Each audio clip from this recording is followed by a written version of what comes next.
kɛ a yɛrɛla k'a fɔ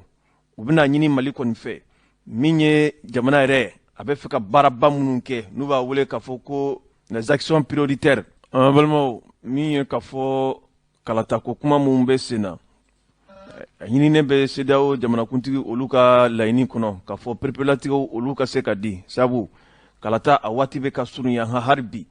min ye jamana marabaw ye u ma se ka ɲɛfɔli kɛ Mali marabaw ma se ka ɲɛfɔli kɛ k'o bɛna labɛn cogo jumɛn na nin kɛra gɛlɛyaba ye CEDEAO a jamana ɲɛmɔgɔ u kɛn bɛ ka min da bi tabali sanfɛ ka kɛɲɛ ni Musa Sayon Kamara ale ka fasɛri ye a ye a yira k'a fɔ nin ɲɔgɔn lajɛ in farafina tilebiyanfan jamana ɲɛmaw u ye a sigi sen kan ka sababuya kɛ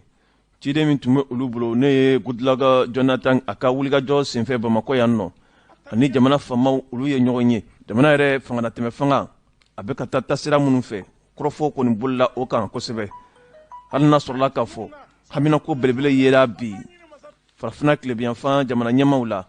Mali kan ka taa kalataw la waati kɛrɛnkɛrɛnnenw olu kɔni dira février kalo nata san 2022 nka n'i ye jateminɛ kɛ CEDEAO a jamana ɲɛmaw u ka kɔrɔfɔw la wulikajɔ minnu kan ka kɛ ka se ka kalataw labɛn olu baaraw tɛ ka sigi sen kan wa maa tɛ se k'a fɔ cogo si la k'i ye waleya jɔnjɔn de ye Mali yɛrɛ a marabaw kɔni bolo min bɛ a yira k'a fɔ ko kalata baaraw olu bɛna sigi sen kan waati kɔfɛlenw kɔni na kunnafoni sɛbɛn ale ka lakali la nin ɲɔgɔn lajɛ in a kɛra fɛn ye fɛn min ni a kɛra haminakoba ye farafina tilebiyanfan jamana ɲɛmaw olu kɔni ka laɲiniw kɔnɔna na kunnafoni sɛbɛn hali bi a ye a yira k'a fɔ n'i ye jateminɛ kɛ nin kɔrɔfɔ min bɔra ka bin n'o ye kalatako ye nin wolola fɛn na fɛn min ni a nana sɔrɔ an balimaw nin kɔrɔfɔ in yɛrɛ bɔra ka bin hakililajigi la mɛ kalo tile 30 tɛmɛnen san 2021 nin kɛra sɛbɛn min ni a nana bɔ ka bin ka ɲini jamana faamaw fɛ u ka fɛɛrɛ bɛɛ lajɛlen tigɛ waati kɔfɛlen mun fɔra u yɛrɛ fɛ n'o ye kalo 18 ye fanganatɛmɛ fanga a ka se ka dan o cogoya kɔnɔ na o hukumu kɔnɔ min ye CEDEAO jamana ɲɛmaw ye u kɔni u kulekan bɔ ka ɲini jamana faamaw fɛ n'o ye Mali faamaw ye u ka fɛɛrɛ bɛɛ lajɛlen sigi sen kan kalatako u ka pereperelatigiw di o kɔfɛ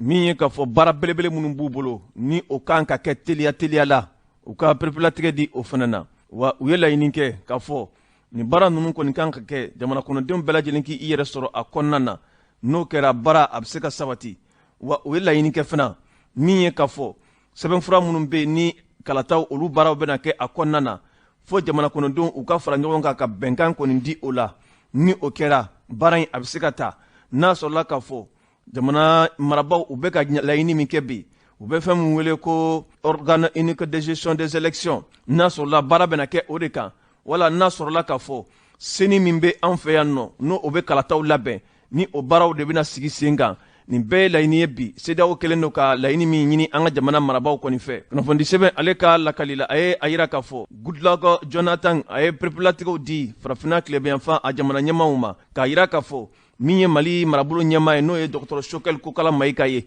ka kɛɲɛ ni septembre kalo tile 6 san 2021 ale na a ye ɲɔgɔn ye a ye kɔrɔfɔ dɔw kɔni bɔ ka bin k'a yira k'a fɔ laɲiniba minnu bɛ olu la bi o de ye k'a fɔ kalataw ka se ko olu labɛn waati kɔfɛlenw o kɔni kɔnɔna na n'i ye jateminɛ kɛ kalataw olu sariyaw bɛ cogoya min na u bɛna jateminɛ teliman kɛ o fana na o kɔfɛ min ye bɛrɛbɛrɛtɔnw n'o ye parti politigiw ye olu fana ka baaraw ani u ka hakɛw jateminɛ bɛna kɛ nin bɛɛ lajɛlen fana na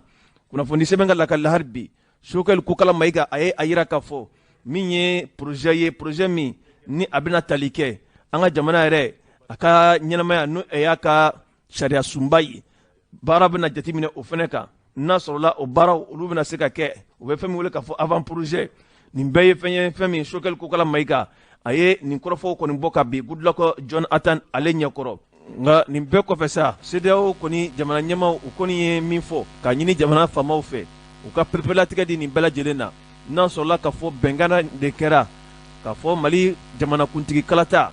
a bɛna boli sira min fɛ ni seni de bɛna a labɛn ka se ka baaraw sigi sen kan wala n'a sɔrɔla k'a fɔ u yɛrɛ bɛ ka laɲini min kɛ bi k'a fɔ ko organe unique de gestion des élections ni baara bɛna kɛ o de kan nin bɛɛ ka kɛ laɲini ye laɲini min ni a perepelatigɛw olu bɛ se ka di cogoya min na kunnafoni sɛbɛn ale ka lakali la ka kɛɲɛ ni kunnafoni dɔ forobali ye u bɛ fɛn wele k'a fɔ communiqué final du sommet a yirala k'a fɔ perepelelatigɛw kɔni dira avril kalo tɛmɛnen san 2021 k'a ɲini jamana faamaw fɛ waati kɔfɔlen min fɔra k'a fɔ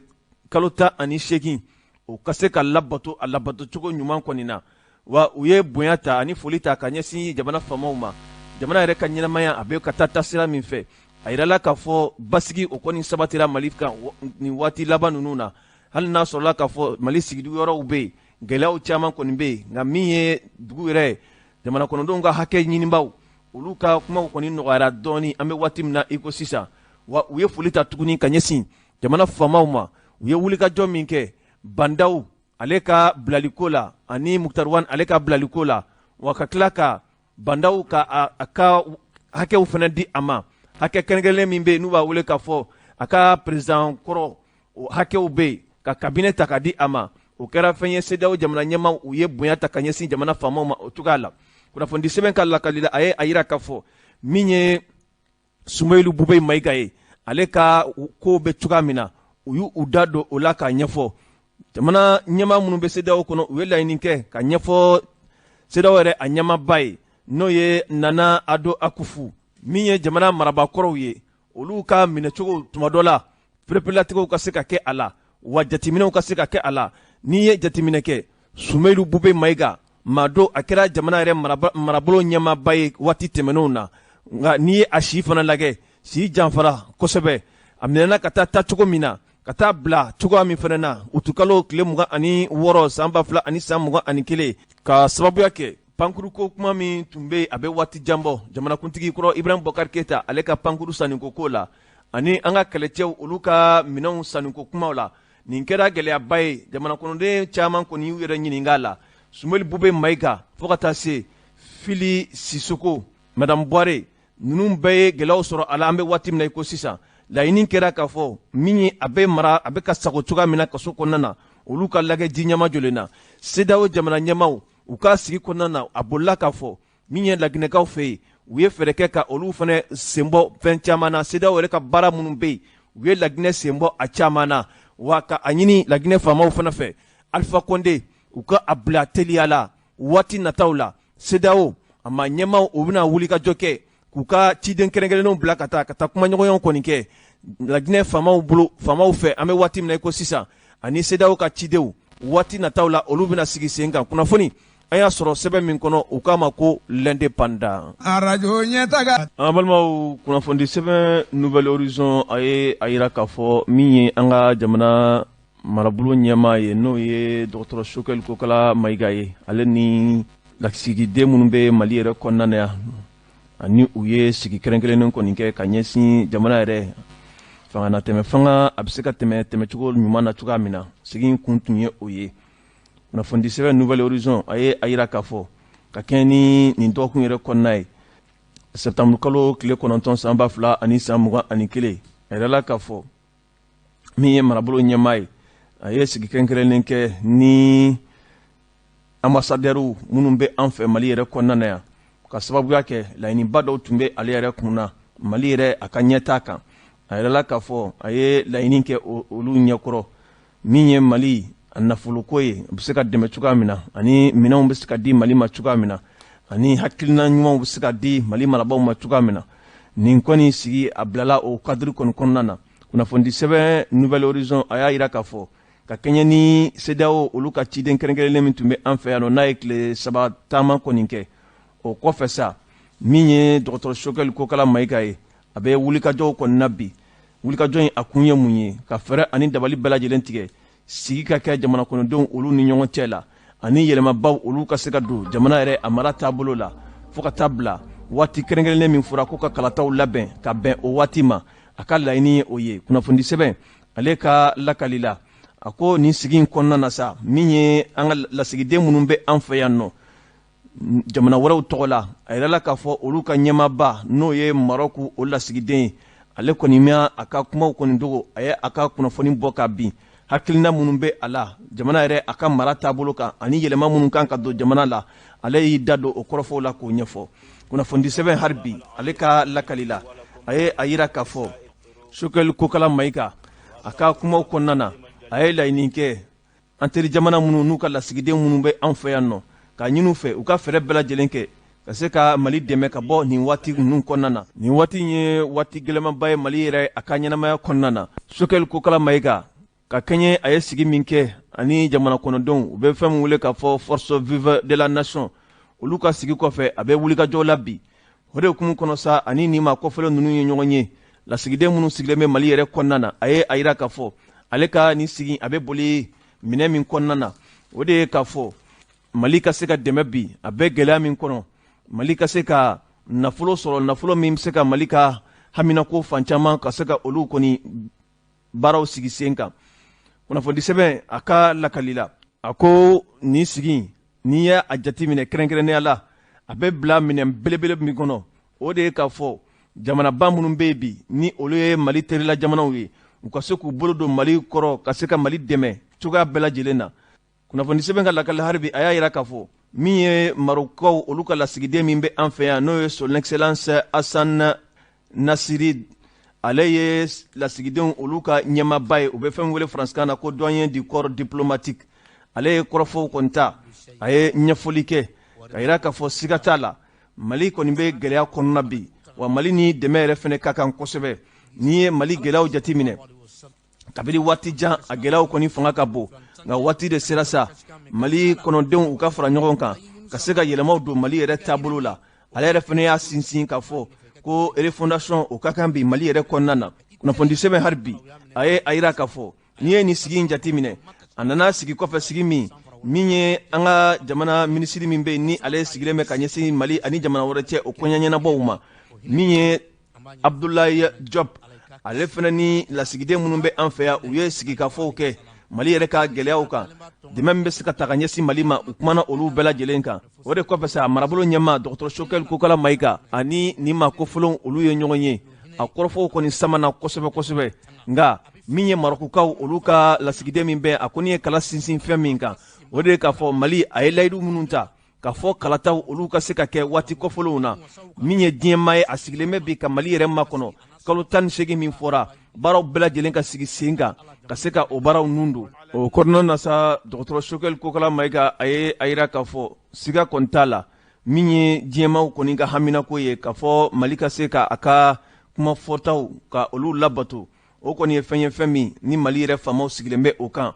O de hukumu kɔnɔ sa ale ye baarabaw boloda ka taa ɲɛsin CNT maaw ma u bɛ fɛn min wele faransikan na ko plan d'action du gouvernement. Nin ye sɛbɛn min jamana yɛrɛ ka ɲɛnamayaw ni jamana ka kungilennaw u bɛna boli o kɔnɔna na wa sigi kɛrɛnkɛrɛnnenw u bɛna kɛ malidenw yɛrɛ fɛ o sigi kɔnɔna na sa min ye Mali yɛrɛ ye a ka ɲɛnamaya bɛna taa sira min fɛ maliden bɛɛ lajɛlen bɛna na k'i hakilina ni i fɛla di wa hali kuma minnu bɛ senna bi k'a fɔ min ye transition ka a mɔnɛ bɔ n'o ye ka dɔ fara a kan nin kɔni ye kuma min ni o perepelatigɛw o bɛna di malidenw de ma ni u bɛnna min kan o kɔrɔfɔw o bɛna bɔ ka bin ka ɲinɛ diɲɛma la kunnafoni an y'a sɔrɔ sɛbɛn min kɔnɔ u k'a ma ko nouvelle horizon. An balimaw ni sigi kɔfɛ dɔgɔtɔrɔ Sokɛli Kokala Mayiga a ye seera minnu di kunnafonidilaw ma olu filɛ nin ye. Premier ministre y'a décidé yani ale ni communauté internationale ka kuma yani ale ni ambassadeur ka kuma ale ni maliyɛnw de bɛ kuma fɔlɔ n'ale maliyɛnw tilala kuma na maliyɛnw ye jɔn ye o ye force vive de syndicats parti politique ONG a bɛɛ n'olu tilala kuma na an bɛ taa minnu bɛ assemblée nɔ la sisan o ye conseil national de transition ka kuma n'olu fana ye ni maliyɛnw bɛnna min kan o de y'an hakilina ye an bɛ tila ka o yira africains la o ye CEDEAO ani Union africaine comme an tilala kuma na sisan an ni CEDEAO an tilala kuma na parce que ambassadeur caman ye audience ɲini kabini mois de juin mais u ma sɔrɔ dɔw yɛrɛ a kun dimina dɔɔni comme an tilala kuma na sisan an ni maliyɛnw tilala kuma na an ni CEDEAO tilala kuma na donc n nana ka ɲɛ f'u ye hakilina min bɛ gouvernement de transition n y'a f'u ye ko gɛlɛya damadamaw bɛ maliyɛnw kan o ye lakanabaliya o ye justice ka kiiri tigɛ ka yuruguyurugu ni impunité ka kɛlɛ ani ka yɛlɛma don ko la les réformes politiques institutionnelles n'an b'a fɛ ko Mali kura pour que Mali kura ka jɔ an kan k'a dɔn o Mali kura in a bɛ jɔ cogo di o ye kuma barikamaw ye donc n k'u ma ko sécurité fanfɛla fɛ n'u y'a ye baara min bɛ ka kɛ Mali la kabini transition in sigira u yɛrɛ b'a dɔn tigitigi ko yɛlɛma bɛ ka don ko la kɛlɛminɛnw bɛ ka san sodas bɛ k'i labɛn o bɛɛ la an ka partenaire dɔ y'an bila o fana fango o yɔrɔ fana fanga fa o ye gɛlɛya min mɔgɔ si ma sigi n'a ye an kuma dɔn an b'a fɛ ka organe unique in sigi pour que ni élection tɛmɛna mɔgɔ minnu b'a fɔ k'u ma sɔn hali n'u mɔgɔ o tɛ kɛ zéro ka dɔgɔ k'a sɔrɔ maliyɛnw majorité sɔnna élection ma parce que n'an m'o kɛ n'an taara élection na tuguni ni mɔgɔw wulila ka mankan ci ni fanga binna coup d'état wɛrɛ bɛ na o tuma an tɛna bɔ coup d'état la a kɛra siɲɛ 1 siɲɛ 2 siɲɛ 3 an kan ka lajɛ ka sira ɲuman ta ka tila k'a f'u ye ko délai ko in fana a kuma cayara kuma délai in siɲɛ 3 crise politique kɛra Mali la délai ko la 1997 parti politique d'opposition ko k'an ka élection labɛn ka ɲɛ gouvernement ko ayi délai de bɛ n bolo n b'a kɛ hali n'a tɛ ɲɛ u y'a kɛ min bɔra la bɛɛ y'a ye 2020 opposition ko aw ye dɔ fara assemblée mandat ka siɲɛ 2 a ye dɔ fara ka tuguni an ka se ka bɛn ka élection labɛn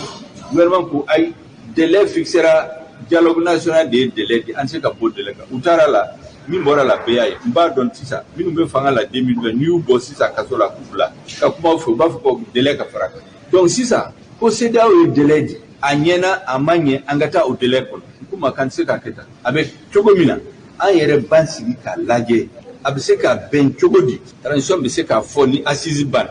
an b'a fɛ ka élection min kɛ pour que mankan kana na wuli tuguni baara min kan ka kɛ a filɛ nin ye k'u bila ɲɔgɔn kan o de la an bɛ délai sɔrɔ o y'a sɔrɔ maliyɛnw bɛɛ bɛnn'a kan o tuma n'o sera an bɛ taa communauté internationale k'a fɔ a ye maliyɛnw bɛnn'a kan kalo 2 kalo 3 kalo 1 kalo 5 o de bɛ fara transition kan maliyɛnw de bɛ bɛn kan an bɛ taa yira u la mais n'an y'a kɛ sisan comme pression b'a la dɔrɔn n'a tiɲɛna aw yɛrɛ bɛna fɔ coup d'état wɛrɛ kɛra Mali la mankan wɛrɛ wuli. An balimaw kunnafoni sɛbɛn Nouvel Horizon hali a ye a yira k'a fɔ min ye an ka kiiri tigɛbaaw ye san yɛrɛ kɔnɔna na u bɛ kiiri kɛrɛnkɛrɛnnenw tigɛ kiiri minnu bɛ boli maa kojugukɛlabaw olu kɔni kan a yirala k'a fɔ nin ye a tako 2nan ye an bɛ waati min na i ko sisan ka kɛɲɛ ni alamisadon ye septembre kalo tile 9 san 2021 an ka kiiritigɛsoba min bɛ n'u b'a wele k'a fɔ cour d'appel de Bamako min ye Seydou Kone ye ale kɔni nana ɲangi sariya tigilamɔgɔw kɔni fɛ ka san 2 kaso bɔɲɔgɔnko kɔni di a ma ka sababuya kɛ mun ye bingala waleya dɔ de kun siga kɛra a la k'a yira k'a fɔ a y'o ta ka o ɲɛsin musolaka dɔ ma Kadiatu Kamara n'i ye jateminɛ kɛ Seydou Kone nin ye maa ye maa min ni a si bɛ t'i jɔ san 40 bɔɲɔgɔnko ma o kɔrɔ k'a fɔ a yɛrɛ bangela 1999 waati Bugunikaw olu fɛ yen nɔ kunnafoni sɛbɛn hali ale ka lakali la a ye nin dansago wale in ta ka ɲɛsin musolaka ma musolaka min n'a si bɛ t'i jɔ san 13 bɔɲɔgɔnko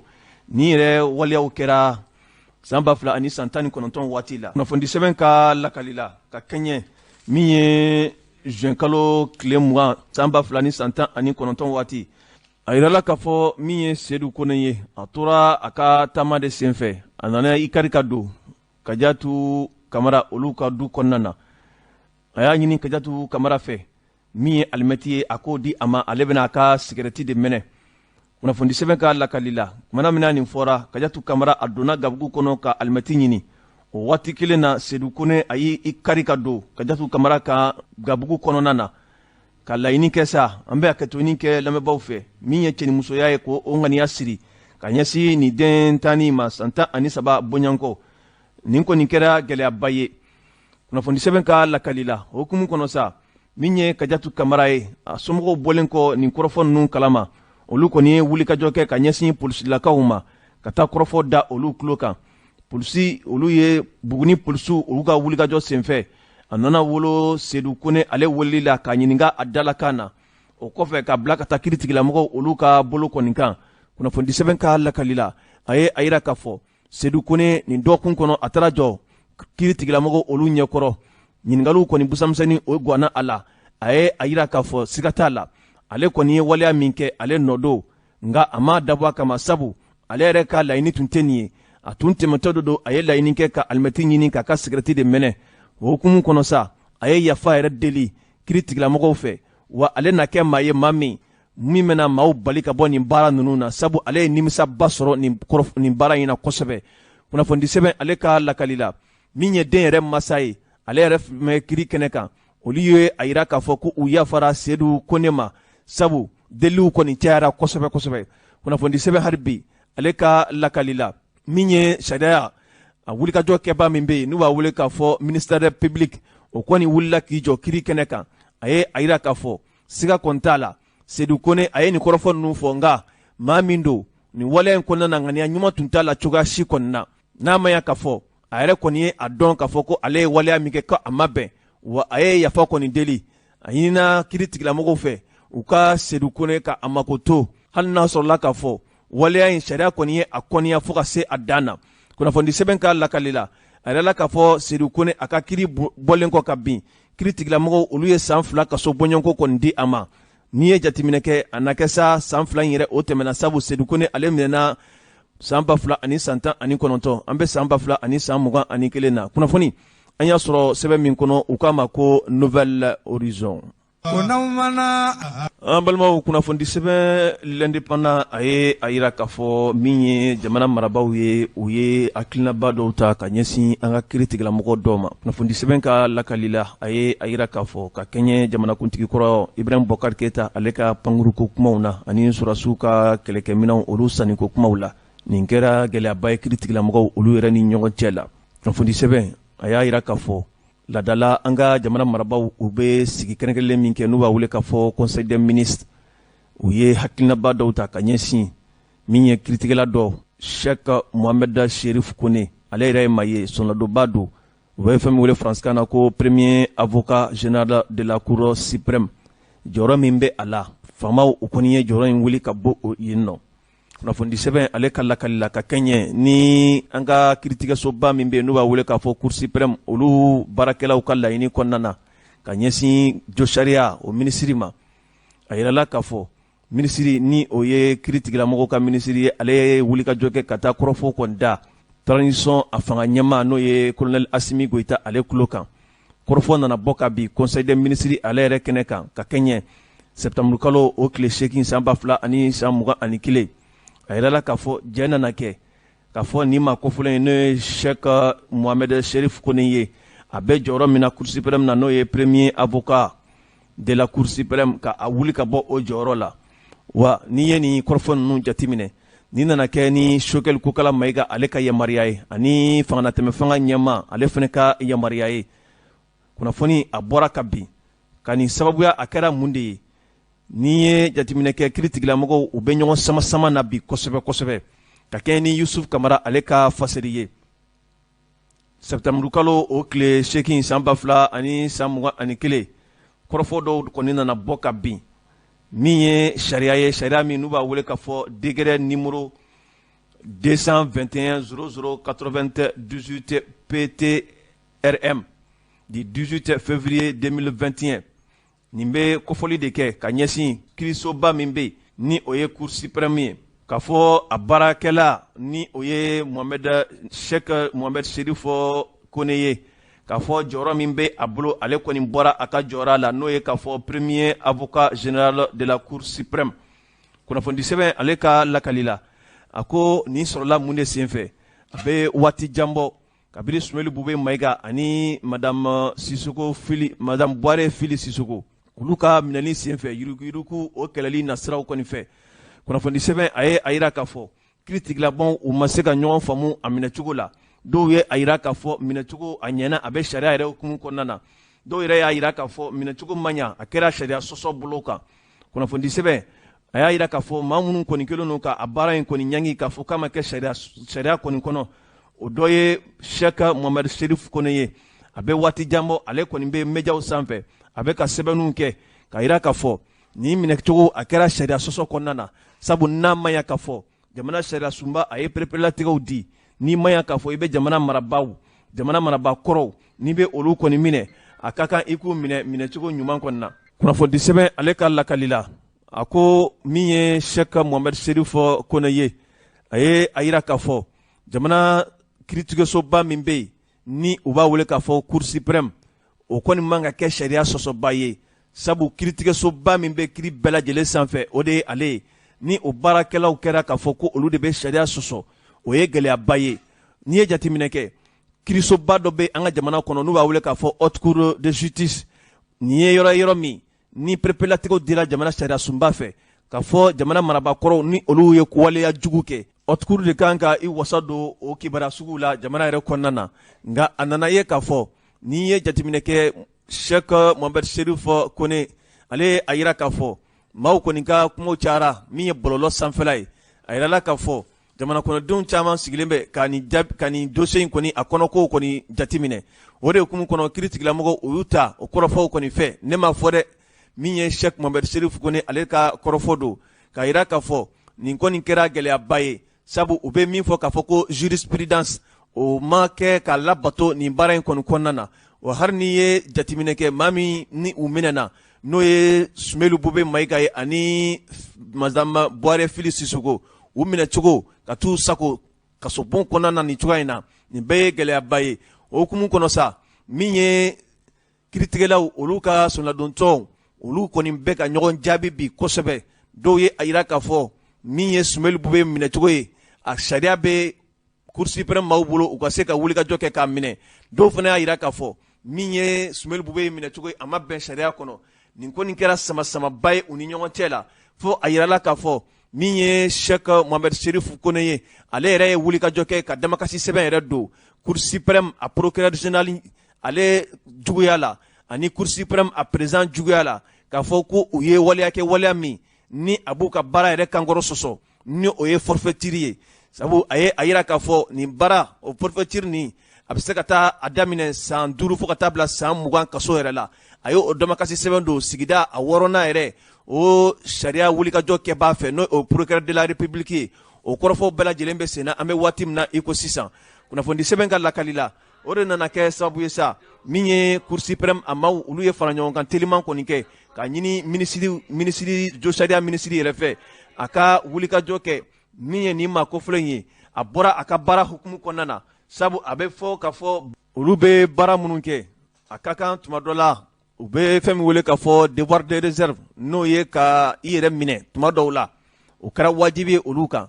jango a bɛ baarabɔda so min na ni o ye parquet kɔnɔna ye o ye fɛn ye fɛn min ni ɲɛmɔgɔya so de bɛ o la ɲɛmɔgɔyaw a sigilen bɛ maa kan k'i ɲɛmɔgɔw bato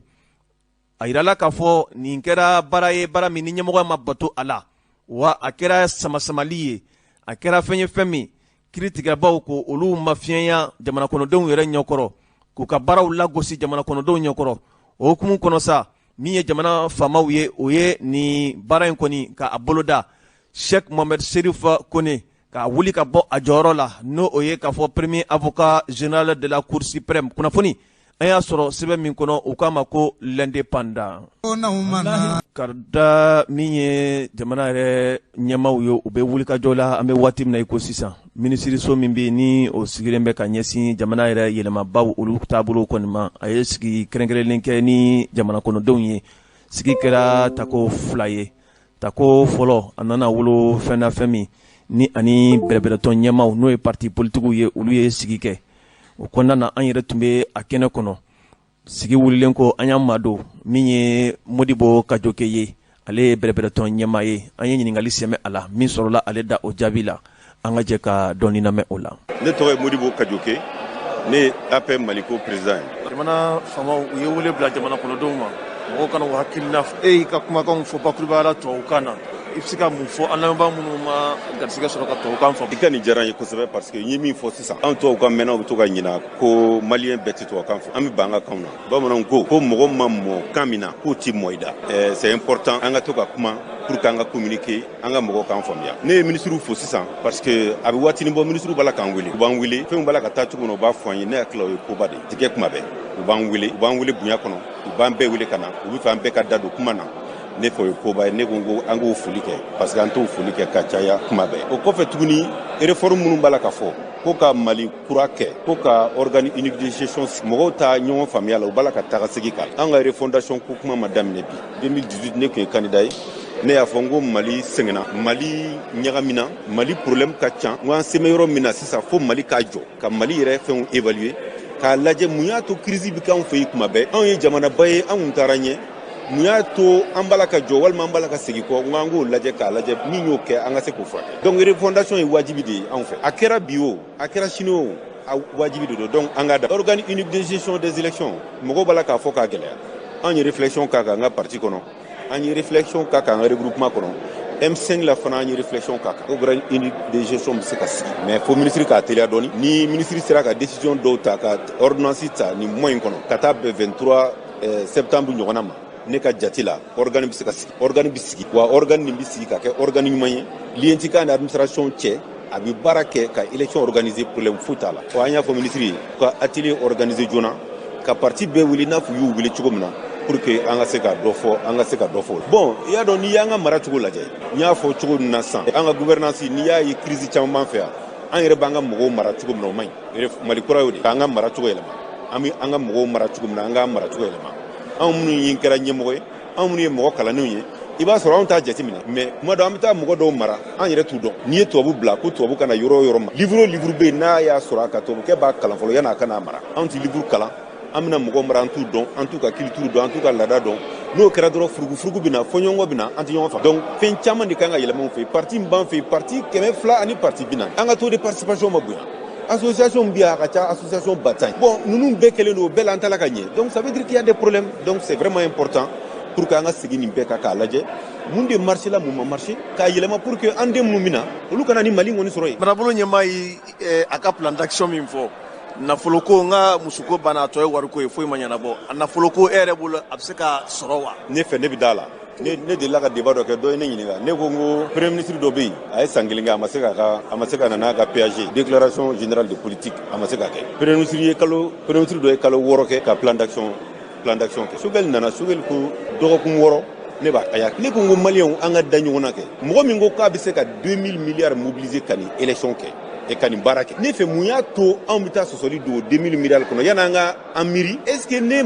kungo ni kungo minnu bɛ ne kan est ce que o bɛɛ bɛ fɛn in kɔnɔ ne hakili an kan ka miiri o de la quoi mais a bɛna wari in sɔrɔ a tɛna wari sɔrɔ mais a ko k'a b'a sɔrɔ munna an tɛ da la anw ka préoccupation kan ka kɛ min ye ne fɛ ne ye bagangɛnna ye est ce que ne ka bagangɛ ko kuma b'a kɔnɔ ne ye jɛgɛmɔna ye est ce que ne nin yɔrɔ b'a kɔnɔ anw sɛnɛkɛlaw est ce que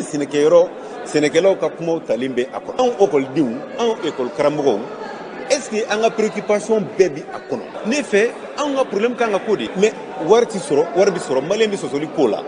ne fɛ ne ma sɔsɔli kɛ kun y'o la i ko k'i kun gananen don n'i ye banfula bɔ a la dɔrɔn a bɛ dɔn premier ministre ko a bɛ se k'a kɛ munna an tɛ da premier ministre la k'a fɔ premier ministre komi e ko e bɛ se k'o kɛ ka ban an k'o bila kɛrɛfɛ a tɔ ye min ye sa an ka taa ne fɛ dutu foyi t'a la premier ministre ko a bɛ se ka 2000 milliards ni mobiliser ne ma dutu a la tile kelen ko a bɛ se ka mobiliser. premier ministre Sogɛli Kokala Mayiga a b'a la bi ko ka sigikafɔ kɛ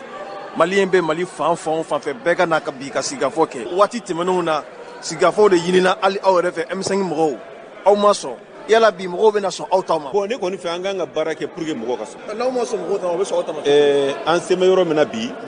M5 bɛɛ ma ban dɛ M5 mɔgɔ dɔw tun b'a la M5 ye min ɲini i bɛ ka fɔ n'an ye dialogue national kɛ ko ni kuma min bɔra a la yala a bɛ waleya wa M5 y'o de ɲininkali kɛ anw fana mana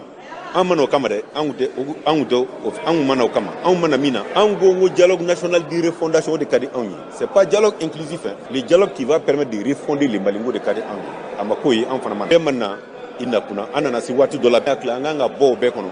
nin ye nin kɛ ne na nin ye nin kɛ ne na an kan k'o bɛɛ bila Sogɛli ka laɲini min ye président de la transition ka laɲini min ye an bɛɛ ka laɲini kan ka kɛ min ye an bɛɛ ka fara ɲɔgɔn kan parce que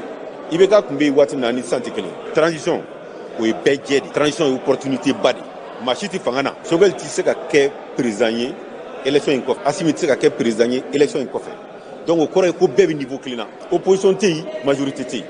donc o ye waati ba de ye an kan k'o bila profit pour que ka se ka avancer donc fɛn minnu kɛra o caman kɛra fɛn caman fɔra an k'an pan o bɛɛ kunna an k'a lajɛ sisan sa an bɛna se ka fara ɲɔgɔn kan cogo di k'an ka jamana in bɔ bolo la ne kɔni hakili la o de ye kuma gɛlɛma yɔrɔ ye bi ne fɛ. Kiiri bɛ ka wuli bi 10, 11, 12 tueries min kɛra yen nɔ yala a fiɲɛ tɛna se aw yɛrɛ ma aw minnu ko mɔgɔw ka bɔ ka désobéissance civile kɛ. bon an ka mɔgɔw kumana kan o mɔgɔ si tɛ min bɛ sariya sanfɛ o y'an hakili ye mɔgɔ si tɛ min bɛ sariya sanfɛ. aw b'a assumer wa. an b'a assumer o ma daminɛ bi o ma daminɛ bi anw tɛ se k'a fɔ ko bɛɛ ye kelen sariya la n'a sera anw yɛrɛ ma k'anw b'an bɔ a la. n'a sera aw ma aw yɛrɛ b'a assumer. mais o ye wajibi de n'o tɛ an tun t'a fɔ ko polisi ye min kɛ n k'a ma ɲi. aw yɛrɛ m'o kɛ wa. n'i y'a ye an ko polisi ye min kɛ k'a ma ɲi. le 18 août la wa. non. an ka denmisɛnnin minnu minɛna an ma t'olu labɔ wa. non. o bɛ ɲinɛ n'olu kɔ wa. non an ma t'u labɔ. jɔnw labɔ. an ma t'u labɔ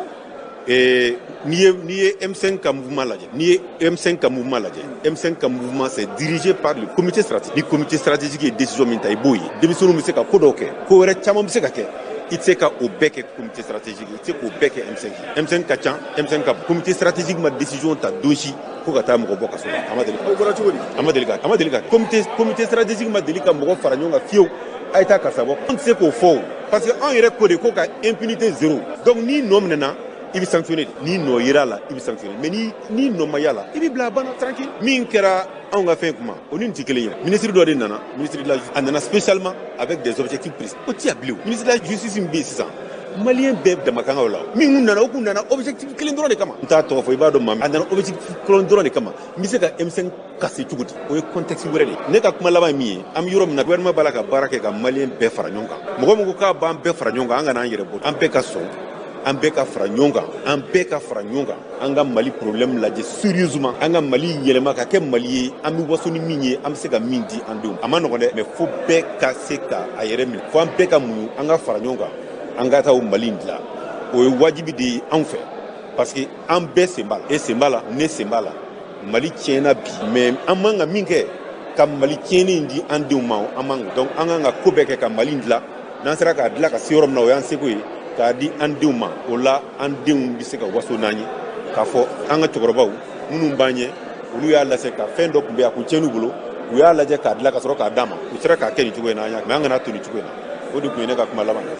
An balimaw, nin kun ye Modibo Kajoke ye. Ale kɔfɛ min ye minisiri min sigilen bɛ bi jamana yɛrɛ yɛlɛmabaw olu ka baaraw kunna, n'o ye professeur dɔ Ibrahim Ikasa Mayiga ye. Sigi wulilen an y'an madon a fana na k'a ɲininka min sɔrɔla arada kɔnɔ, an ka jɛ k'o fana lamɛn. Ne tɔgɔ Ibrahim Ikasa Mayiga, ministre de la refondation de l'État. Bi wulada in na an y'a ŋaniya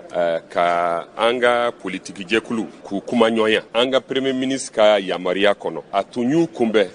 a bɛ tile dama dɔ bɔ bi. A k'u ma ko a bɛ na ministre saba, ministre min ye ministre de la refondation ye, min a ka hawuja ye ka Malikura ko yɛlɛmaw boloda, ani ministre de l'administration territoriale min bɛ occupé na an ka fanga taabolo ye jamana yɛrɛ kɔnɔ, ani décentralisation ko, ani aussi ministre chargé de la refondation min bɛ politique ko, ani an ka jamana jɔsenw minnu ye institution ye, a b'olu hakili yɛlɛmani fana ko an ka na o kuma ɲɔgɔnya parce que hakilina min bɛ an ka gouvernement na bi, o de ye ka refondation kɛ. Refondation de ye Malikura bolodali. Malikura bolodali. Pourquoi Malikura kan ka boloda? Parce que Mali bɛ lahalaya min na, a ma dogo maa si la. A ko caman tiɲɛnen don, a ko caman tɛ a sira ɲuman fɛ. N'i ye an ka constitution ta min y'an ka sariya sunba ye, bi a dannen don sira la. Parce que yɔrɔ caman bɛ yen a tɛ se ka baara kɛ o la. Institution minnu yɛrɛ bɛɛ bɛ yen, olu fana u caman u t'u ka sira kan min tun. N'i ye an ka administration ko lajɛ, an ka fanga yɛrɛ taabolo a caman bɛ yen. An ka faso nafolo ko, a gestion a bɛɛ min ye gouvernance ɲuman ye. An ka élection ko min ye kalata ye, o fana an b'a miiri a y'an ka jamana yigiyaga. Min ye an ka lakana ko ye, min ye défense et sécurité, olu fana bɛ fɔ. École ko,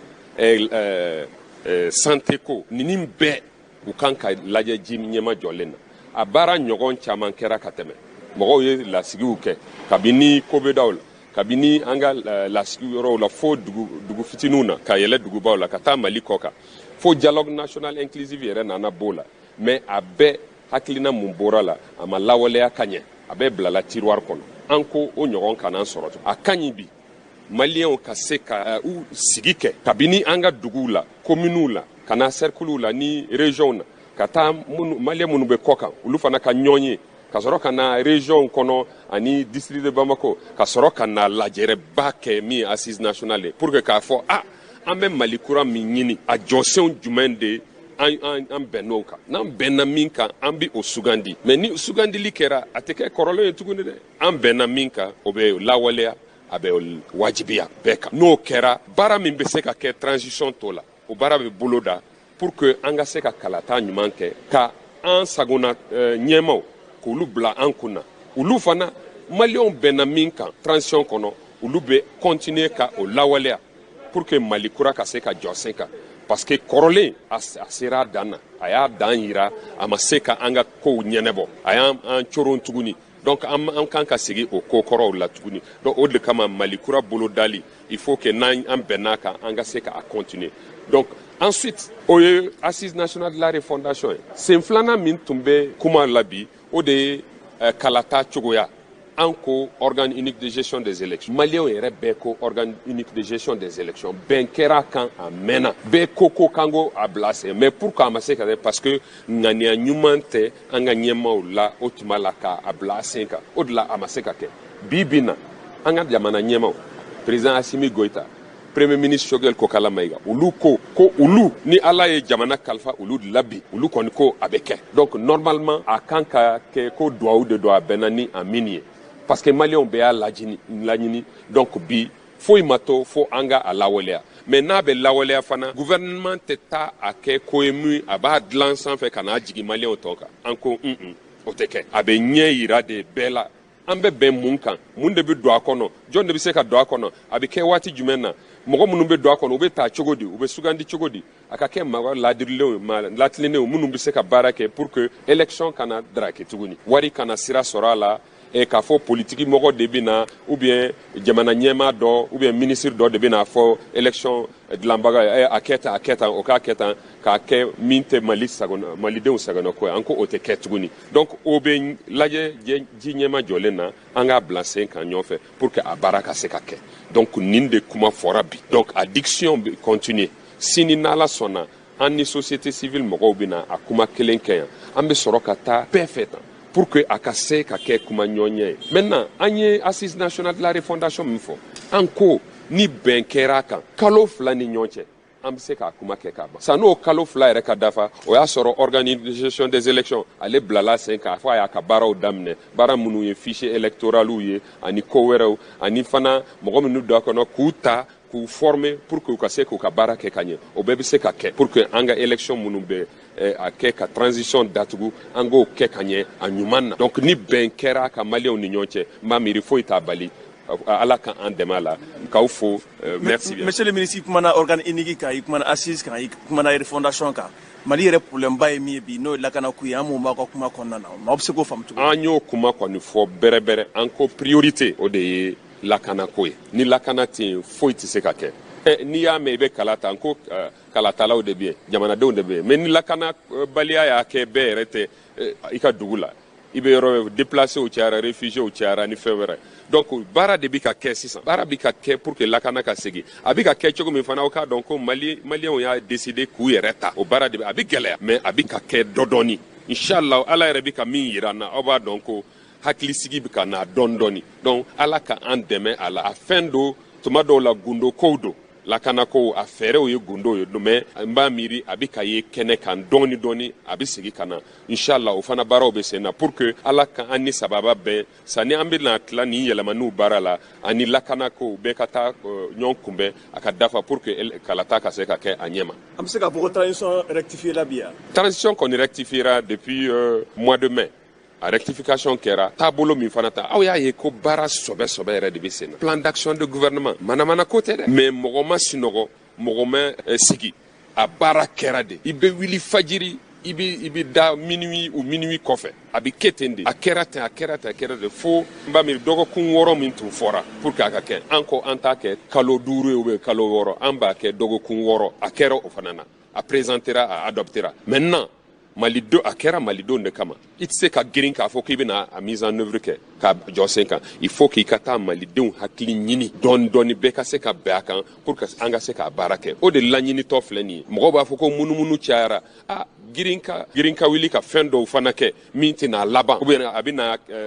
mɔgɔw bɛna ban ma n b'a miiri an ti o yɔrɔ la tuguni an k'a kɛ ni ji ɲɛma jɔlen na an ka ɲɔgɔn hakili sɔrɔ pour que an ka se ka nin baara in kɛ k'a ye. est-ce que assise de tout man ka yani plan d'action ka mo hakilina ou soro folo ka soro ka plan d'action ke non plan d'action oye gouvernement ka barade assise dun oye malidon be de ka ba ya donc plan d'action il faut que gouvernement kon ka don mbe fere jumɛn de blanc malidon ye pour que anga se ka boni kololo la assise be plan d'action de économie plan d'action fere do de do comme lakana fana ye fere do ye comme kowere fana anga sirako na anga jiko na anga école ko ni fenwere ni syndicat fana ka basigili ke ou ka fɛn songo lajigi ni beye fere do de mais gouvernement de vous proposer beka se ka accompagner donc ambi o yoro de la table ambalmaw ni bɛɛ fɛn min bi jamana kɔnɔdenw ka hamina ko kɔni sigilen bɛ a la n'o ye girikurabɔ o tɛ taa wa bɔ kɔ min ye sigi kɛrɛnkɛrɛnlen minnu bɛ ka laɲini kɛ jamana ɲɛmɔgɔw fɛ nin bɛɛ kɔfɛ sa min ye diɲɛmaaw ye olu fana sigilen bɛ ka Mali lajɛ kɛrɛnkɛrɛnnenya la Mali yɛrɛ kɔnɔna na yan nɔ CEDEAO olu ka cidenw nana tile 3 taama kɛ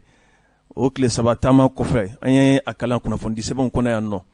an yɛrɛ ye wulikajɔ kɛ ka taa ɲɛsin Isaka Jim ma ale fɛnɛ fɛla ye mun ye CEDEAO ka ni hakilina ninnu tali la ka ɲɛsin Mali ma min sɔrɔla a da kɔnɔ an ka jɛ ka dɔɔni lamɛn o la. Ala de tanu k'Ala barikada fo ɲɛ Ala de ta ye wa a bɛ laban Ala ta la. CEDEAO kɔni ye chef d'état West Africain ka cidenw de ye jamana in gɛlɛya tɛ CEDEAO côté o CEDEAO fɛn o fɛn fɔ yan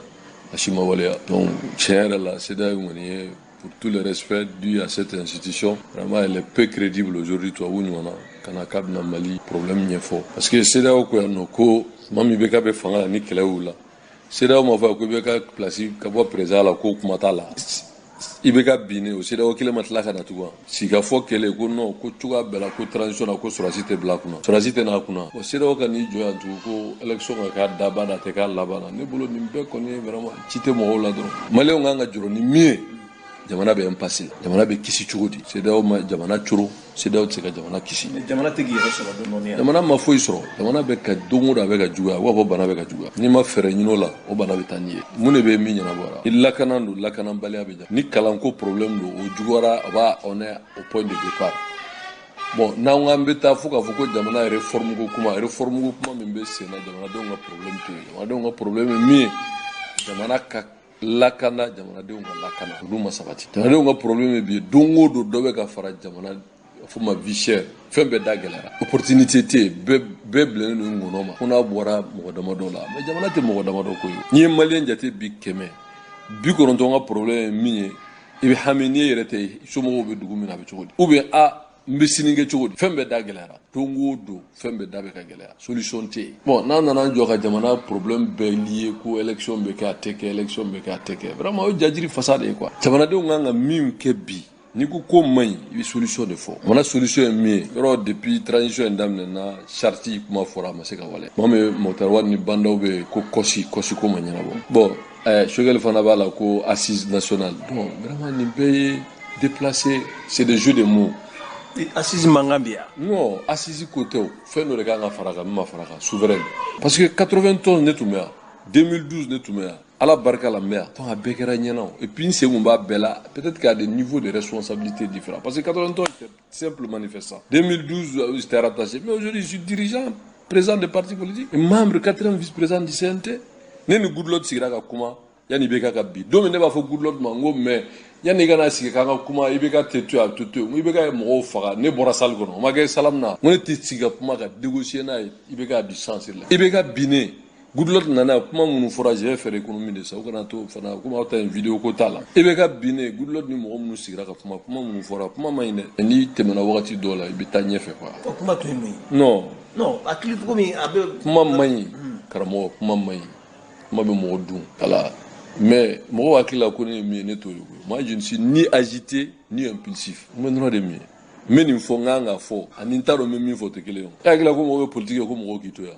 mɔgɔw t'i to yen min yɛrɛ ka fisa ni baara bɛɛ ye n'o ye ka mɔgɔw wele ka na kan d'a ma n'o ye kiraya ye olu ma to yen kuma tɛ diɲɛ ko ma min ye mɔgɔw ka intérêt ye a y'a to ala ma a y'a to ala kama a ye sirala ɲɛ tɛ fɛn min na fo politique kuma mais i kan ka fɛn de kɛ ka fɛn fɔ min n'a bɛ jamana nafa pour au moins que ko in kun ka caya la ko an bɛ Goodluck ko kuma de la CEDEAO c'est un faux débat c'est un faux problème le vrai problème des Maliens de kan ka trancher o de conférence nationale souveraine ou assise nationale souveraine min minɛ n'u cɛ o souveraine ko de Mali problème tɛ Choguel bolo a tɛ ne bolo a tɛ Assimi bolo a bɛ Maliens de bolo faut que Maliens de maintenant a bɛ tɛmɛ sira dɔ de jamana bɛ impasse la mais tout le monde sait que le pays est dans l'impasse an b'a dilan cogo min ka mɔgɔ ko bɔ a la ka taabolo ko bɔ a la ka kɛ jamana ko ye sigikafɔ tɛ o n'o tɛ ni sigikafɔ kɛra denni kɛra yan n ko dɔw banna ma assise kɛra sur les écoles sigikafɔ kɛra sur les réformes de domaine sigikafɔ kɛra sur les réformes de sécurité sigikafɔ kɛra ko bɛɛ la mais mɔgɔw sigira f'u sen mugura sigikafɔ ko tɛ o. mais différence ye assise nationale ni assise nationale souveraine. souveraine ye min minnu fɔ o ye de ça va s'imposer à tout le monde par référendum. oui mais mɔri do mais et bi e ye fɛn o fɛn kɛ dɔ b'a fɔ ko non ko à quel titre. dans 6 mois bɛɛ b'a dɔn élection tɛ bɛɛ b'a dɔn Choguel tɛ se ka élection kɛ. bon ni élection ma kɛ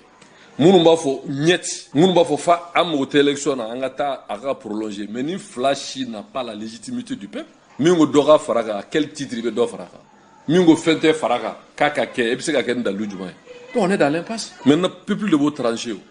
parce que n'i ko élection bɛ se ka kɛ ça veut dire que référendum bɛ se ka kɛ mɔgɔ ma se ka référendum bɛ se ka élection kɛ parce que référendum ye tile kelen de alors que élection présidentielle au moins il y a 2 tours député sigi fana b'a la. mais référendum est donc il faut aller à des assises nationales souveraines c'est-à-dire an ka jamana bɛ impasse la bi yala prolongation transition bɛ prolonger a tɛ prolonger n'a bɛ prolonger mun kama kelen école ko ka bɔ gouvernement ni école karamɔgɔw cɛ a ka kɛ jamana ko ye jamana b'a fɛ école ka kisi cogo min jamana k'o fɔ fila a sabanan ye min ye réforme politique institutionnelle min bɛ ka constitution kura kɛ k'o labɛn an bɛ taa kala ta cogo min na ni carte d'identité biométrique n'a fɔ a ɲininama de bɛ di bɛɛ ma namara t'o la o bɛ wagati min ta o ka ta an ka taa kalata jɛlen na organique o multiple o tɛ problème a kɛcogo ni jamanadenw ni nin fɔra bɛɛ nana bɛɛ y'i hakilata fɔ donc o kɛ doute bataki ye ka sɔrɔ ka kɛ jamanadenw ɲininka aw sɔnna awɔ ni oui cayara donc a banna ça s'impose à Assimi ça s'impose au CNT ça s'impose au gouvernement parce que ça c'est la volonté du peuple le débat est clos ni ko fɛn ma i bɛ solution de fɔ maintenant diinɛmɔgɔw y'a fɔ tan laadalamɔgɔw y'a fɔ tan politikimɔgɔw y'a fɔ tan nin bɛɛ ye mɔgɔ tromper de peuple ye min fɔ dɔrɔn an ka taa o la parce que peuple bɛɛ bɛ kuma peuple tɔgɔ la an ka jamana fara ɲɔgɔn kan n'an ma bɛn an bɛ se ka bɛn kalon kan mɔgɔw bɛ bɛn tiɲɛ de kan n'o tɛ bɛn kɔni bɛn ye kuma de ça c'est le principe a bɛ bɛn mun kan e ni ala cɛ joli bɛ furakɛ nɛn kan o tɛ se ka kɛ o bon min y'a tiɲɛ o ko an ka bɛn min b'a tiɲɛ k'an ka bɛn min da ma dɔ la k'an ka bɛn mais tiɲɛnikɛla ani min da ma dɔ la ani min bɛ ka dilan k'olu ka bɛn o bɛ se ka bɛn cogo di hali lahara bɛn tɛ kiri de bɛ yen mais yafa bɛ se ka kɛ mais bɛn bɛ kɛ tiɲɛ de kan. i ko jamana bɛ impasse la i bɛ fɛ k'a fɔ ko jamana bɛ min bolo n'o ye Assimi ale de dɛsɛra wa surtout oui parce que c'est lui le premier responsable. bɛɛ de dɛsɛra parce que ne bɛ non ko IBK de dɛsɛra wa. mais ça écoute-moi ça ne tɛ jomasiyɛnya la quoi non ne ye silamɛ ye n bɛ ala deli ka kɛ ne silamɛ adamaden fɛn dɔw bɛ yen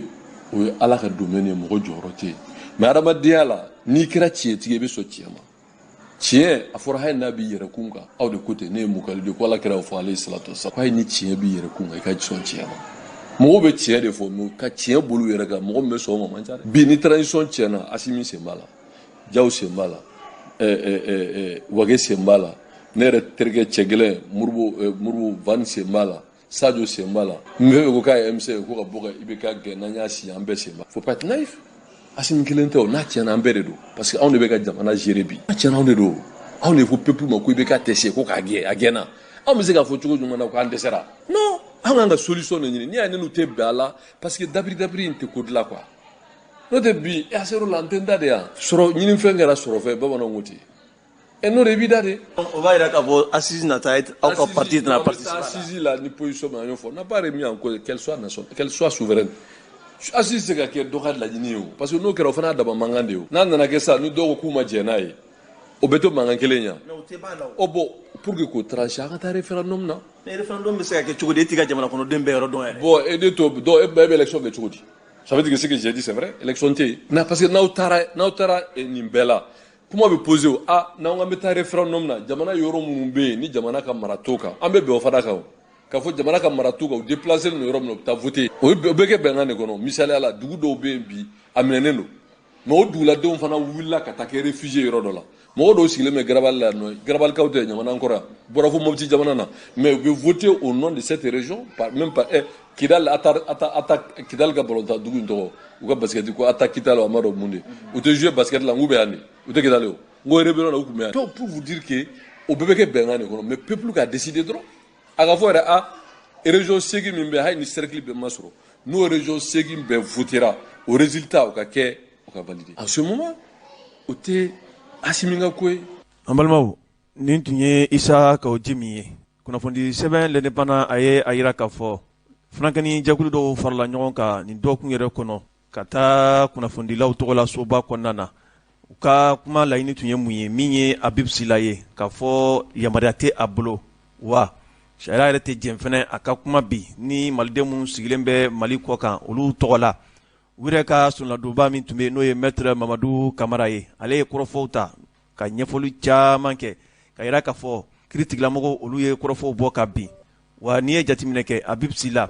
maa don maa min ni ale kɔni tɛ se ka kuma bi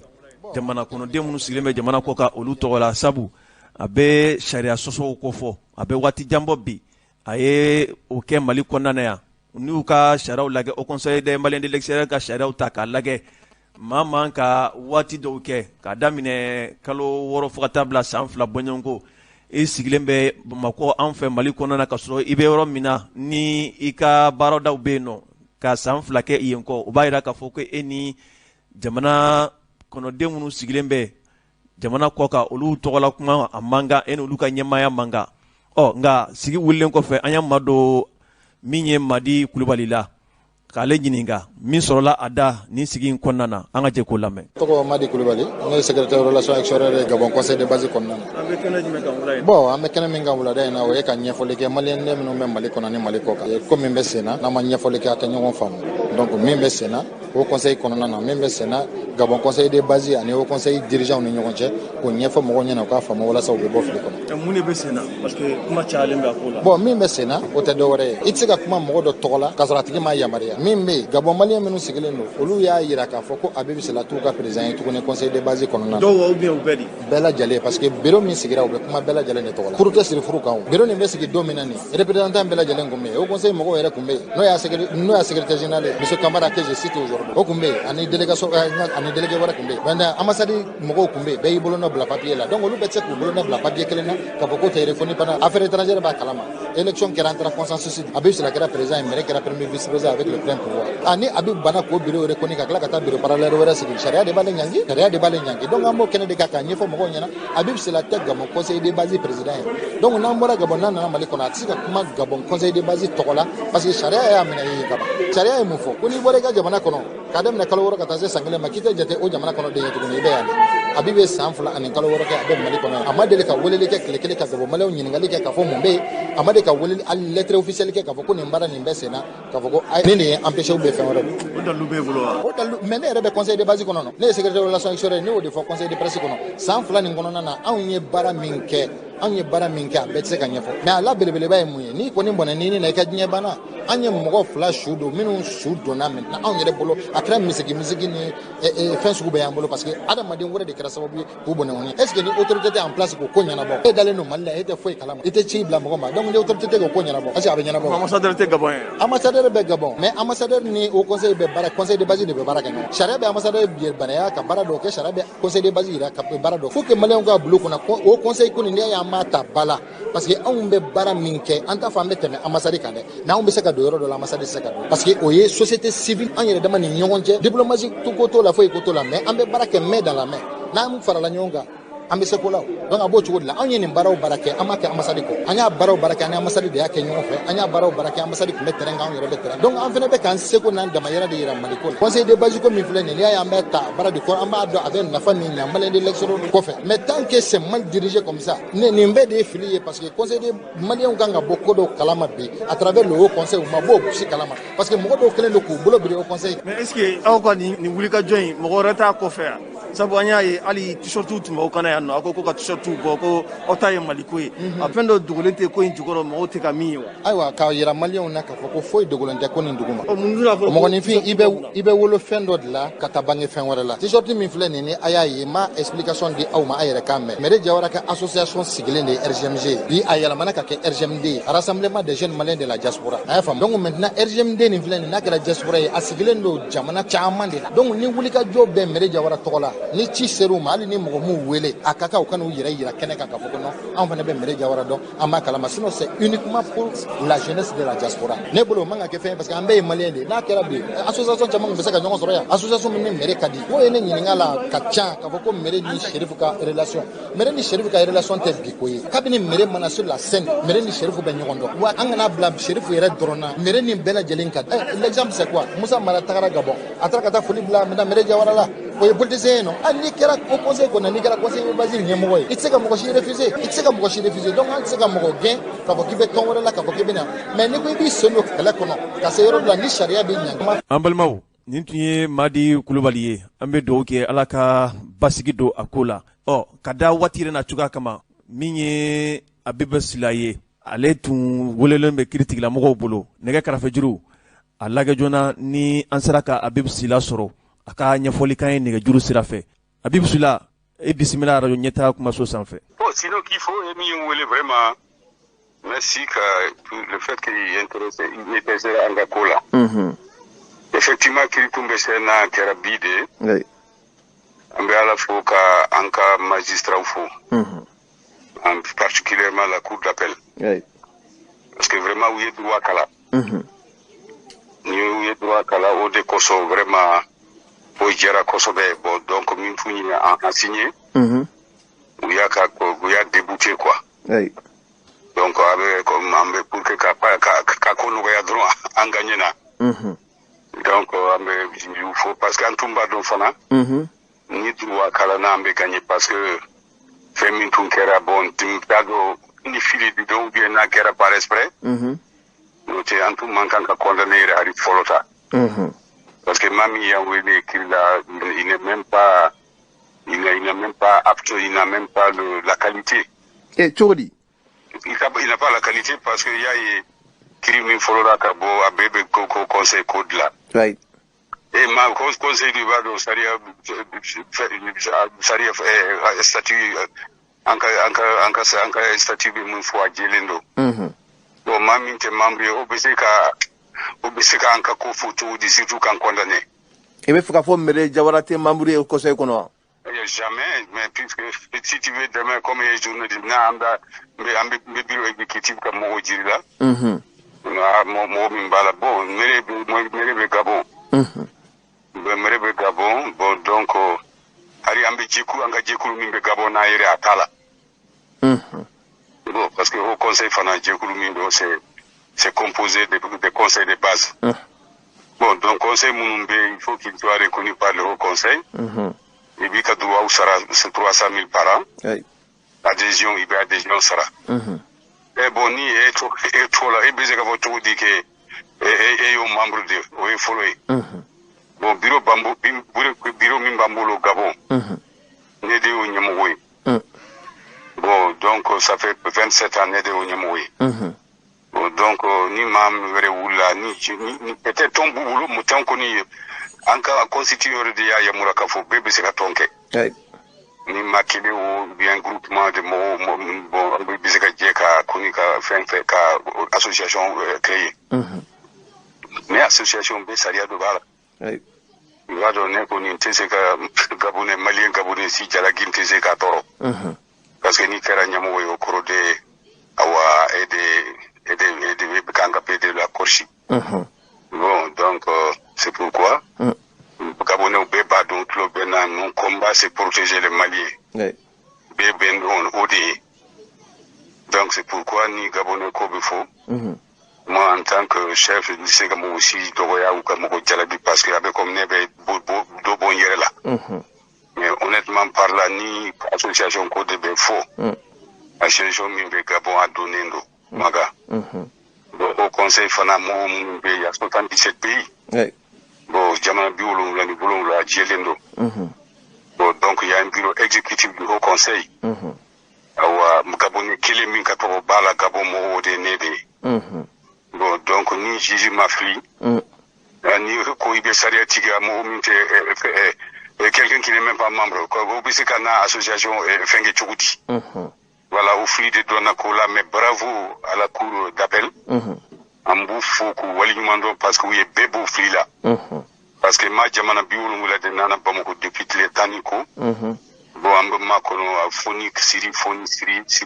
donc pour des trucs qui ne devaient pas en fait ntunganka yere fait na quoi oh mais Dieu merci oui. Alors donc vraiment bien kasaria bateau faut et coup d'appel okma Habib Sila min tun ye aw ka ɲɔgɔn ba min ye n'a tun gulonnen bɛ kiri yɛrɛ fɛ mɔgɔ bɛ se k'a fɔ ko sira bɛna di o ma nin waati in na a k'a kɛ wa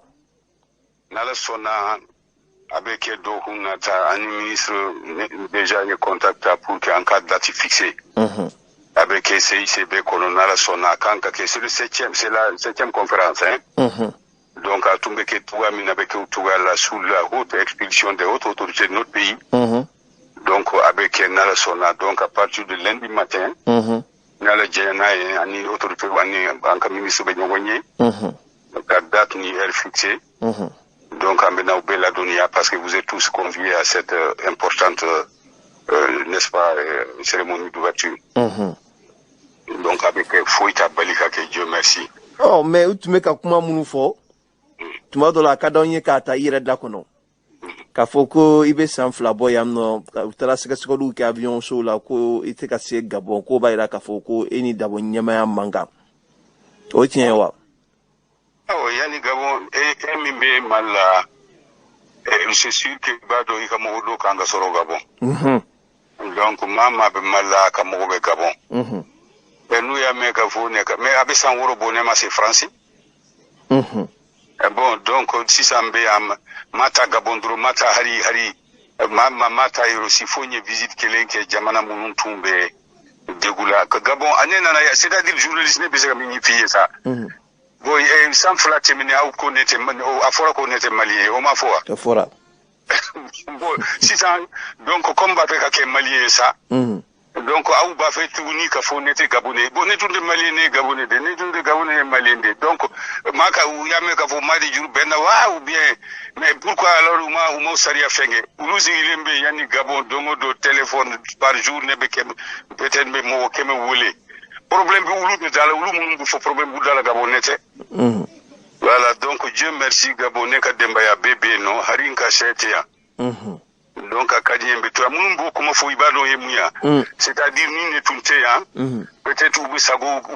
ke au conseil kola quoi au conseil dunte binala sona bon parce que sinon je ne sais même pas pourquoi ils vont s'intégrer moi j'ai été nommé par 70 jamane bi wulmula de jera kan bla nyam oyala et ne bi ne barake donc do obéir audience nous fait pour défendre malien d'extérieur ou ka intérêt on va défendre. Alors donc il y a mon vice-président qui fait correctement le travail et je suis en connexion directe grâce au réseau en tout cas moyen de communication Mimbambolo Bib. Donc il baisse gato yanka kuma américain comme si tu es là-bas. Bon donc pourquoi ou comment faut neka bien mimbe Gabon ala ulu yere pardon. Donc on met binchi baninga. Jonka jurde benna ou bien jonde afo oh, monsieur le président ko au conseil sariya kono ko mandat da infla ko ebe ni ka ebe fika sabana de ko de be ka mi ko yere gele ini ka baraka nyon ni nyon chela mais ibado c'est-à-dire auto mo min ben toro mali fisal hadama de ko la quoi jamana bi wolo fla intellectuel bala milliards d'euros bala c'est-à-dire le mahakima donc nous c'est-à-dire nous be mo kenen to on tuma marfa de bembolo wa bere de bembolo ambe fen yelema ou bien ya me ka fo c'est-à-dire mo au kanka min famu ci ay men ko mbaw dili aya to jamana ni mo ka bensa d'accord parce que na fora ko yero bembe yero ko mo be na do ola ka fenge est-ce que un président de conseil a un salaire est-ce qu'il a un avantage ne de be do am di banka na polo boka do au conseil kola jamana te pe dorme dama biro mun be ko bebe barake ka anka mo deme ala ni kira kama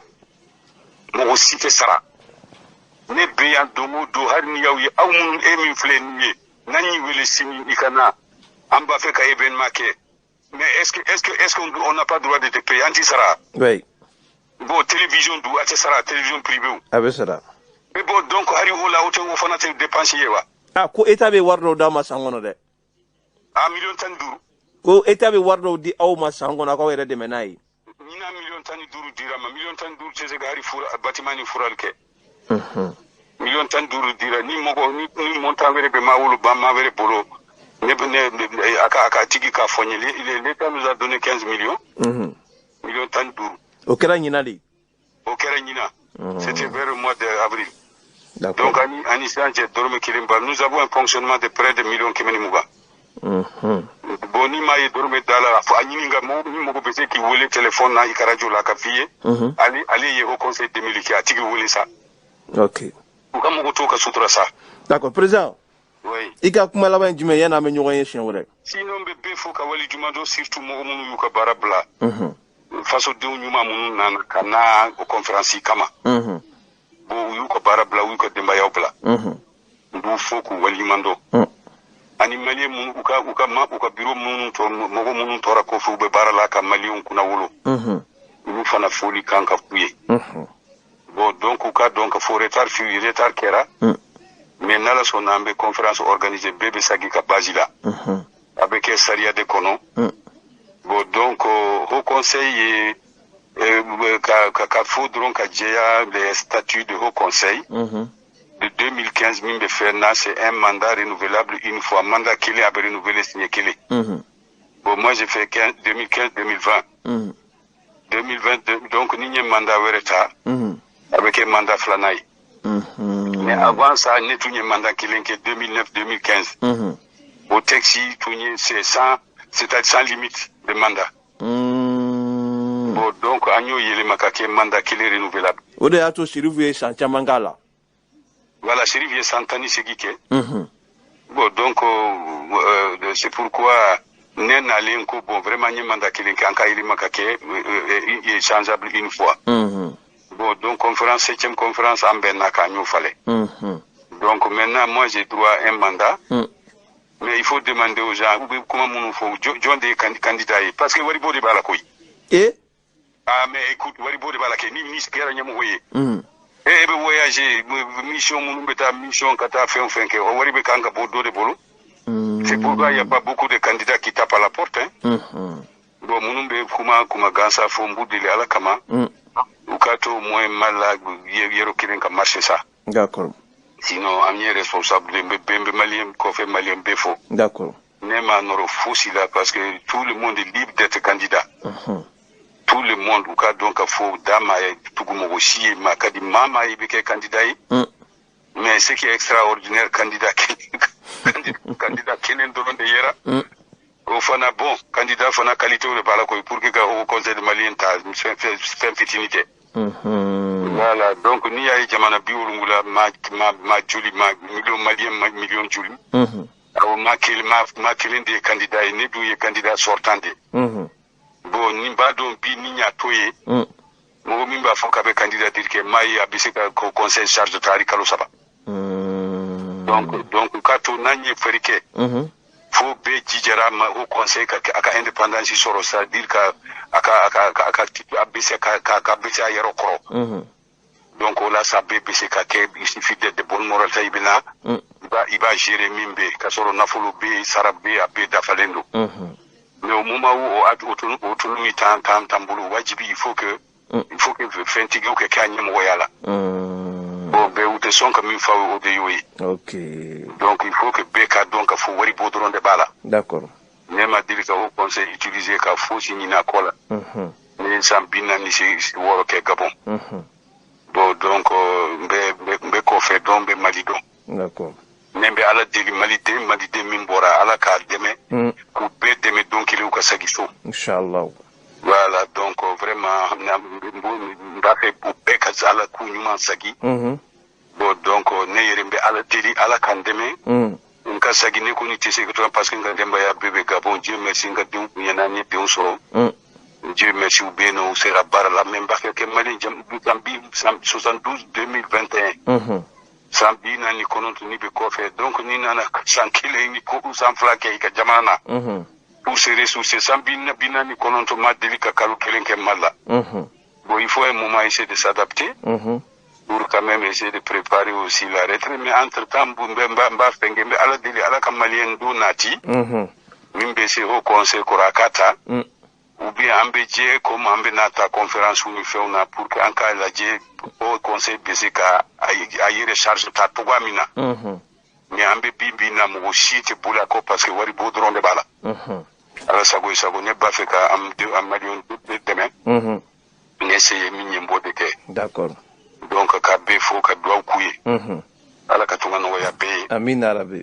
Banamimbe Fena, à la coupe ici. Amin, amin, amin. Ani gouvernement be kuma papier ko la ou ka papier ko la mi carte ni na ani passeport soro no goma ala kan deme ani gouvernement ka se ka suisse so ya soro wala Amin Arabe. ke malien dembe yororo aka se au moins ma fo yini fo dron ayan deme anka seben soro wali anka se ka sigi anka jamana ula era ni badi anka sari basari o batu bo donc ambo kele la suni clé bon yere marché ka fenge parce que jamana sigi ko sobe do ke fana transition ambe mina bon ambition min bana ala ku deme u ka se ka mali bula sira nyumana inshallah yala ala ka transition ba era la amin amin amin que ambe mali min fe ala ko andeme o ambe mali soro amin amin amin voilà il fana qu'il faut qu'il wali nyumando ajaranye voilà donc merci beaucoup merci bien monsieur le président merci Sida Koulibaly ijitala tobe